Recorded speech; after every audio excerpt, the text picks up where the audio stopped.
할렐루야. 네, 할렐루야.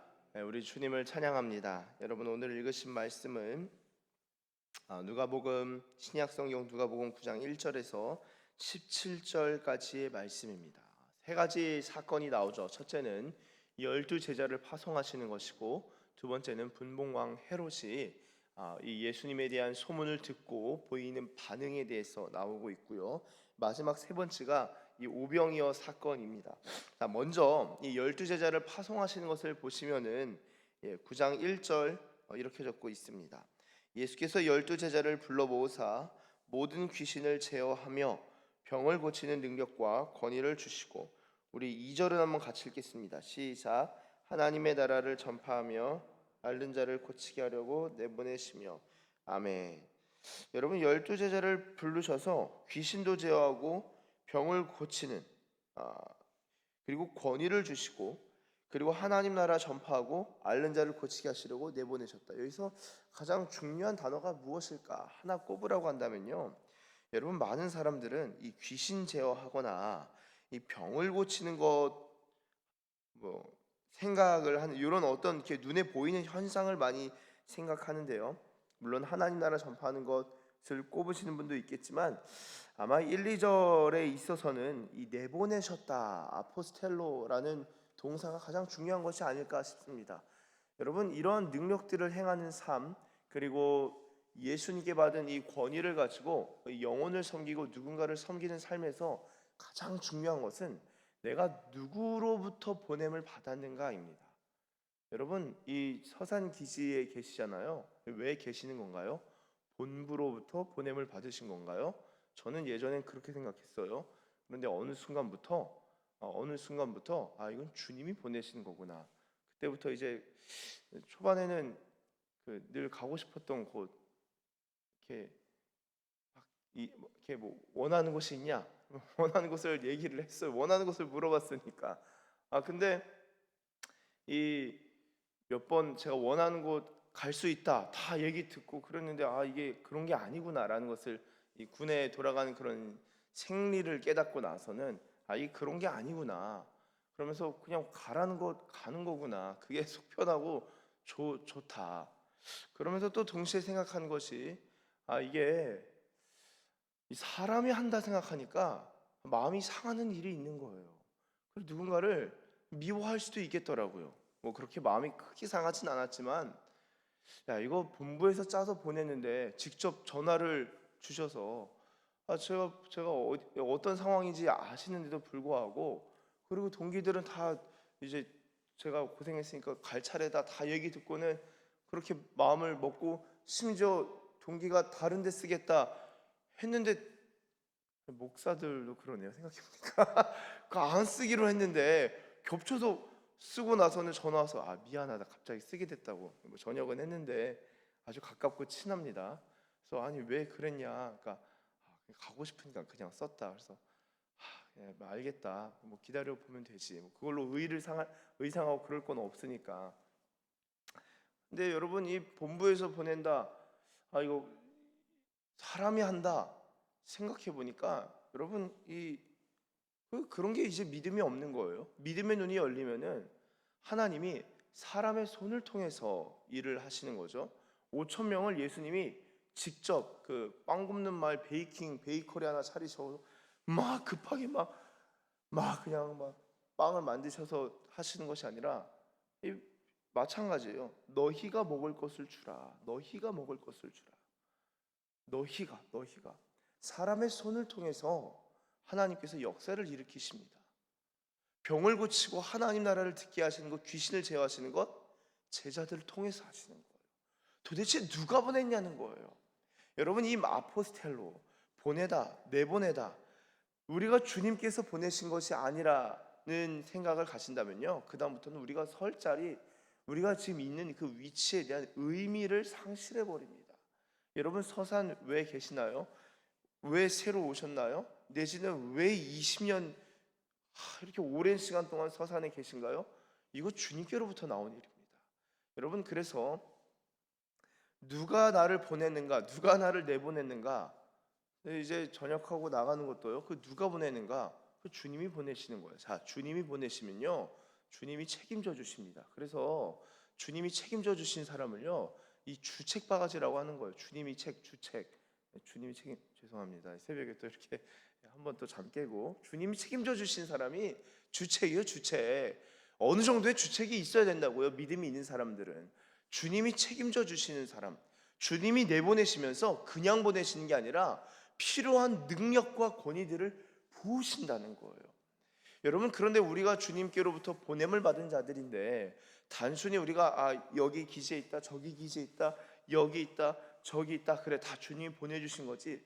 주님께로부터 보냄을 받았는데 주님께로부터 보냄을 받은 것 중에서도 가장 중요한 이 정체성의 문제에 있어서는요, 주님 나라의 복음을 전하는 것, 주님의 뜻대로 사는 것이 전제되어 있습니다. 여러분, 서산기지에서 어떻게 살면 되냐면요, 주님 보내실 때 보내신 의도를 파악하는 겁니다. 주님이 보내신 의도가 있는 거예요. 군에서 우리를 보낸 의도가 있습니다. 저도 나중에는 막 이 서산도 다른 좋은 데가 있었는데 저는 거기를 생각했는데 너는 열정적이니까 갑자기 저에 대해서 막 설명을 해주시더라고요. 선배 목사님, 너는 열정적이고 막 그러니까 가서 최선을 다할 수 있으니까 너는 서산 가면 좋겠다. 저를 좀 도와주셔야 되는데 가까운데, 저랑 가까운 선배님이시고 친하니까 근데 이제 너는 꼭 서산을 가면 좋겠다. 에? 에? 에? 그것도 그냥 뭐 부딪힐 거 없잖아요. 그래서 네, 그리고 이제 하여튼 그렇게 됐어요. 근데 그것도 주님이 보내시는 거예요. 그러니까 주님에 대한 눈이 열리면요, 어려운 게 없는 것 같습니다. 참 그래요. 물론 이제 다 베테랑이시니까 그 정도야 이제 웃고 하하하 넘기시겠지만, 저의 상황에서는 전역을 하는 사람인데 그 뻔히 아시는데 왜 서산을 보내시는가? 근데 그 전역을 하니까 주님이 보내주신, 주님이 최고의 선물을 주시려고 주님이 저를 서산으로 보내준 거예요. 최고의 선물이죠, 최고의 선물. 어제도 그런 생각, 그런 묵상들을 했는데, 여러분, 주님이 보내시는 것에 있어서는요, 주님의 의도가 있습니다. 주님의 의도가 있고 주님의 마음이 있는 거예요. 그 주님의 의도와 주님의 마음을 잊어버리면요, 철저하게 세상에 묶여버립니다. 힘들어져요. 괴로워져요. 주님의 마음을 모르고 내 현실과 내 판단과 내 주변에 뭔가 가시돋친 사람만 자꾸 바라보면요, 이 괴로워지는 거예요. 주님의 마음을 아셔야 합니다. 주님의 의도를 알아야 돼요. 아니, 주님께서 보내시고 나서 12 제자가 갔는데 근데 예수님 없이 내가 어떻게 병을 고쳐? 어떻게 귀신을 제어하고 쫓아내? 여러분, 이거 내가 어떻게 해? 내가 어떻게, 이 어려운 일 내가 어떻게 감당해? 어떻게 감당해? 그런데 주님이 보내셨지. 근데 주님이 보내시면서 주님이 나에게 능력과 권위를 주셨지, 누가 보내셨는지를 깊이 생각하는 사람이 그 주님의 일을 하는 거예요. 여러분, 제자들이 그렇게 예수님께로부터 파송을 받으면서 일하기 시작합니다. 사역하기 시작하는 거예요. 그러니까 어떤 일이 일어납니까? 6절을 보세요. 각 마을에 두루 다니며 곳곳에 복음을 전하고 병을 고치니까, 7절, 분봉왕 헤롯이 이 모든 일을 듣고 심히 당황하니 이는 어떤 사람은 요한이 죽은 자 가운데서 살아났다고도 하며. 자, 여기서 분봉왕 헤롯은 이 모든 일을 듣습니다. 이 모든 일, 이 모든 일에는 제자들이 쭉 파송받아서 여러 일들을 하면서 주님 나라의 일들을 하니까, 이것이 도대체 어떻게 된 거냐? 이것이 도대체 어찌 된 일이냐? 당신은 예수의 제자들 아니냐? 맞다, 난 예수님의 이름으로 왔고 예수님의 능력과 예수님의 권위로 간다. 예수님의 이름을 드러내니까 제자들이 일을 하는데 예수에 대한 소문을, 예수님에 대한 이야기들을 사람들이 듣게 되는 거예요. 그리고 분봉왕 헤롯도 예수님만이 하신 일이 아니라 예수님의 제자들이 하는 일까지 포함해서 이 모든 일을 듣고 예수님의 제자들의 사역에 대해서 다 듣고 예수님을 보면서 당황스러워하는. 여러분, 그래서 예수님의 제자들이 사역을 하면요, 예수님의 이름이 드러나야 합니다.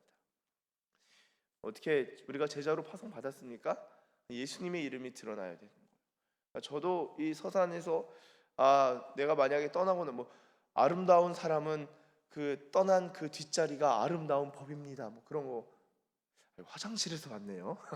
근데 이게 여러분, 이 진짜 아름다운 주님의 아름다움이 있는 사람은요, 떠난 자리가 예수의 이름이 남아야 돼요.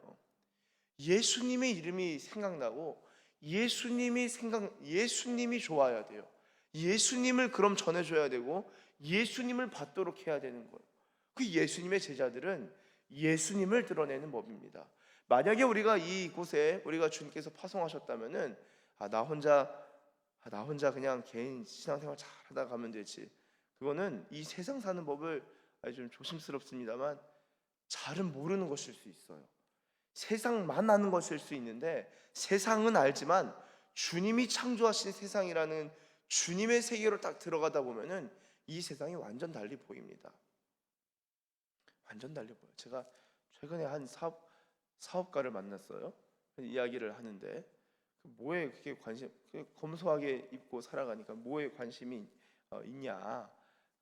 관심이 없다. 그 좋은 옷도 입고 해도 별 관심이 없고 아내한테 명품 사줘도 한두 번이지 크게 재미가 없는 것 같아. 그리고 그런 걸 원치도 않고 아내가. 그래서 그렇구나.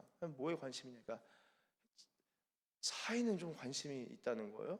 그래서 하여튼 아주 비싼 차를 타고 다니는데, 그러냐? 좋은 차 타고 다니면은 그래도 좀 좋겠다니까. 그런데 요즘에는 하면서 뭐 이런저런 생각을 이야기하는 거야. 그런데 BMW사의 최고급 그쪽 라인이 생각, 포르쉐 자꾸 이게 그런 나름의 그런 이 버젯 예산이 감당할 수 있는 게 되니까 그런 게 그래도 또 보이고 타고 싶고 멋있어 보인다는 거예요. 그래서 그러냐? 좋네요, 좋네, 좋다. 뭐 있으면은 타면 되는 거죠. 없으면 안 타면 되는 거고. 근데 그 다음 말이 포르쉐를 말한 다음에 그 다음 말이 뭐냐면은 그 단어가 근데 참 무료하다라는 표현을 쓰더라고요. 제가 나중에 다 교제를 하고 기도하고 집에 들어왔는데 또 좀 기도해 달라고 전화가 또 와가지고 켜놓고 이제 잠깐 내가 기도해 주는 거는 그 할 수 있는지 통성으로 좀 같이 기도합시다. 그래서 방언으로 기도하고 이제 기도 마무리했는데요. 무료한 거예요. 무료해요. 그럼 뭐 포르쉐 타면은 페라리가 안 보이겠어요? 뭐 더 좋은 차 남이 타는 것도 안 보이겠어요? 무료하다는 거예요. 그래서 제가 그랬죠. 본인 돈만 버는 거 생각하니까 무료한 거지. 제가 진짜 그렇게 말을 했어요. 주님이 보내신 거를 생각하고 주님이 뭘 해야 될지 영원을 생각해야지. 그러면은 영원토록 기쁨이 있다. 행복이라는 게 단순화시켜서 삶의 기준을 낮춰가지고 그런 게 행복이 아니라 최상치로 맞춰놔도 내가 정말 원하는 것, 그게 영원한 나라의 기쁨이고 주님을 사모하고 주님을 생각하면은 알 수 없는 기쁨이 샘솟는다. 그러니까 맞다고.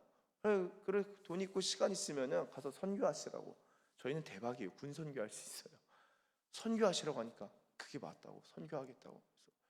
본인 그 또 목표이기도 해서 그렇게 기도하고 권면하고 축복해주고, 또 너무 권면만 하면 사람 또 짜증 나거든요. 그래서 이제 권면 한참 하다가 그러나 주님이 은혜를 주실 것입니다 하고 축복 한참 하고 하니까 아멘 아멘 하고 이제 마무리했는데요. 여러분, 주님이 보내시는 건 그냥 보내시는 게 아니라 권위도 주시고 권세도 주시고 누리게 하시는 건데, 이런 일들을 통하여서 예수님의 이름이 예수님이 나눠지는 거예요. 헤롯이 그걸 듣고 놀랐죠. 그래서 9절에 이 사람이 누군가 하며 그를 보고자 했다. 이 왕한 헤롯까지도 예수님에서 듣게 된 거예요. 그리고 10절을 보시면 사도들이 돌아왔다. 사도들이 보냄받았는데 아포스톨로스, 사도들. 이 아포스톨로스가 뭡니까? 보냄받은 자라는 뜻입니다. 사도들이 돌아와 자기들이 행한 모든 것을 예수께 여쭈니 데리시고 따로 베스데다라는 고을로 떠나가셨으나 무리가 알고 따라왔거늘 예수께서 그들을 영접하사 하나님 나라의 일을 이야기하시며 병 고칠 자들은 고치시더라. 날이 저물어가며 12 사도가 나와 여짜오되 무리를 보내어 두루 마을과 촌으로 가서 유하며 먹을 것을 얻게 하소서. 우리가 있는 여기는 어디요? 빈들이니이다. 여러분, 빈들에서 예수님께서 말씀을 쭉 가르치시고 나누어 주셨습니다. 근데 날이 저무니까 배고픈 거예요. 이 말은 뭐냐? 날이 저물 때까지 말씀을 들었다는 거예요. 마치 저희 말씀 사경이 한 것과 진배 없네요. 아주 그냥 비슷합니다. 예수님 말씀하신 걸 다 들은 거예요. 자, 근데 이 사건이 어떻게 촉발됐냐를 좀 보실 필요가 있는데, 자기들이 행한 모든 것을 여쭈면서 예수님이 그들을 데리고 가면서 일들이 일어나면 무리가 따라와가지고, 예수님 저희를 보내셨죠. 가서 이런 일을 하고 저런 일을 하는데 이런 능력이 나타나고 저런 역사가 나타났어요. 예수님과 막 얘기하면서 가는데 무리들이 막 따라오는 거죠. 그러니까 제자들과 예수님과 얘기하는 가운데 지금 빈들까지도 나아가게 된 겁니다. 조용한 곳으로, 한적한 곳으로, 에레모스, 이 빈들로 나아가게 된 것이죠. 여러분, 빈들인데요, 먹을 게 없잖아요. 그러니까 이 마가복음에서는요, 이 사람들 다 먹으려면 200데나리온이나 필요하나이다 라고. 200데나리온, 많은 돈이 필요하다는 거예요. 근데 예수님이 13절에 뭐라고 말씀하시냐? 예수께서 이르시되 너희가 먹을 것을 주라 하시니, 물어보는 거죠. 여짜오되 우리에게 떡 5개와 물고기 2마리밖에 없으니 이 모든 사람을 위하여 먹을 것을 사지 아니하고서는 할 수 없사옵나이다 하니. 여러분, 이 제자들에게 있는 것은요, 이 떡 5개와 물고기 2마리입니다. 자, 제자들이 어떤 일이 있었죠? 전에 귀신 쫓아냈잖아요. 병 고쳤잖아요. 하나님 나라 전파했잖아요. 그리고 돌아와서 신나가지고 야, 놀라운 일들을 했어요 막 이야기하는데, 그리고 나서 사람들이 5천 명, 남자만 5천 명, 엄청나게 많은 사람들이 모여서 예수님 말씀하신 다음에 하신 게 너희가 먹을 것을 주라는 거예요. 너희 가서 너희 손으로 귀신 쫓아내고 너희가 병을 고쳐봤지, 여러 일들을 감당했지, 이제는 이 사람들 먹여라. 여러분, 이거 너무 가혹한 거 아니에요? 이런 거잖아요. 내가 1,000원 줄 테니까 빵 사오고 빵 한 2,000원치 사오고 500원 남겨와, 이런 느낌 아닌가요? 어떻게 보면은 어떻게 먹을 것을 줘요? 줄 수가 없습니다. 자, 그런데 여러분 잘 보세요. 예수님이 하시는 것은요, 우리가 주님의 일을 하는데 그 가운데 주님께서는 그래 잘했다가 아니라 더 큰 하나님 나라의 눈들을 열어주시려고 하나님 나라의 깊이와 너비를 지금 확장시켜 주시는 겁니다. 그래서 예수님이 그냥 말씀하시면은, 여러분 모세는요 하늘에서 광야에서 지낼 때, 출애굽 당시에 모세가 기도하는 가운데 하나님께서 하늘로부터 만나를 내려주셨습니다. 예수님께서는요 광야에서 떡을 먹이셨어요. 물고기를 먹이셨어요. 먹을 것을 먹이셨습니다. 만나 내리는 건 어려운 것도 아니에요. 그렇게 하실 수 있는데도 불구하고 예수님이 지금 딱 짚으시는 것은 너희가 먹을 것을 주라는 거예요. 예수님이 어떻게 역사하십니까? 우리가 이것 할 수 있고 저것 할 수 있고 이런 능력도 부여받았고 저런 권위도 주님이 주셨는데, 우리가 할 수 없는 영역에 있어서도 너희가 한번 해보라는 거예요. 그런데 이 제자들이 할 수 있는 것, 가지고 있는 것이 아주 적은 것이지만, 오병이어이지만 주님께서는 고국 가지고 있는 것을 통해서도 역사하신다라는 겁니다. 우리에게 필요한 게 뭡니까? 여러분, 우리에게요 5천 명을 먹일 수 있는 200데나리온이 필요한 게 아니에요. 우리 인생 살아가면서 주님의 일을 하면서 대단한 능력과 권위가 필요한 게 아니에요. 네 손에 뭐가 있냐는 거예요. 우리 손에 뭐가 있냐는 거예요. 우리가 할 수 있는 게 뭐냐는 거예요. 그거 주님께 드리는 게 필요합니다. 그거를 주님께 드리는 게 필요한 거지, 내가 가지고 있는 거 계산기 두드려서 내 능력만 가지고 하면요 그 5천 명 못 먹어요. 제자들이 12명이면 5병이요 이 순식간에 제자들만 먹어도 부족하거든요. 그런데 성인 남자만 5천 명 되는 그곳에서 그들을 먹이고 그들을 살리고 그들을 도울 수 있는 것은요, 오병이어가 중요한 게 아니라 떡이 7개든 떡이 10개든 떡이 5개든 떡 1개든지 간에 네 손에 있는 게 뭐냐? 너희가 먹을 것을 주라. 우리가 가지고 있는 거 그 주님께 드릴 때 주님이 가지고 떼어서 하늘을 우러러 축사하시고 나눠주시는 주님의 축복이, 주님의 임재와 주님의 역사가 우리가 주님께 드릴 때 주님이 역사하는 겁니다. 사랑하는 여러분, 이게 모세의 그림과도 연결될 수 있고 이후에는 성찬의 모습과도 연결될 수 있는 것이 이 오병이어 사건입니다. 무엇보다 예수님 자신을 우리에게 그렇게 나눠주셨고, 또한 우리가 그렇게 예수님을 받은 자들로서, 그리고 예수님을 받고 예수님으로부터 보냄받은 자들로서 우리가 가진 것, 더 나아가서 우리의 부족한 우리 자신을 주님께 드릴 때, 우리 자신을 통하여서 하나님께서는 5천 명 이상 되는 많은 이들을 살리고 생명을 역동시키는 생명의 사역, 복음의 사역에 우리를 귀하게 사용하실 줄 믿습니다. 그렇게 귀하게 쓰임 받으시는 저와 여러분들 되시길 예수님의 이름으로 축원합니다. 기도하겠습니다. 하나님 아버지, 감사합니다. 우리가 할 수 있는 것이 없지만 우리가 우리 자신이 어떠함을 따지기에 앞서 도대체 우리를 누가 불러주셨고 누가 보내주셨는가, 예수님이 불러주셨고 예수님이 보내셨구나 라는 것을 깨닫고 살아가는 자들 되게 하시고, 하나님 또한 내가 왜 여기서 살지, 누가 나를 보냈지, 예수님이 보내셨지, 예수님이 나를 가라 하셨지 라는 것을 깨닫는 것을 넘어서서 내가 여기 있지만 나에게 능력이 없다, 내가 가진 것이 없다 라고 우리 자신의 어떤 가진 것에 적음을 조급해하고 한탄하고 정말 이 절박해하는 것을 넘어서서 우리가 가진 것이 적더라도 우리가 가진 것을 주님께 드릴 때 주님이 역사하시는, 그리고 주님이 우리의 손을 통해 역사하시는 것을 볼 수 있는 그런 믿음의 눈이 열리는 우리의 교회 되게 하여 주시옵소서. 주님, 적은 것이라도 주님께 드릴 때 주님의 역사하심을 우리가 우리의 삶 속에서 보길 원합니다. 우리의 능력 부족만 탓하는 것이 아니라 주님이 우리를 들어서 축사하시고 우리 자신 가운데 하늘로부터 복을 내려주시는 우리 주님의 놀라운 권능과 임재와 은혜를 경험하는 하나님의 사람들 다 되게 하여 주시옵소서. 감사드리며 예수님의 이름으로 기도드립니다. 아멘.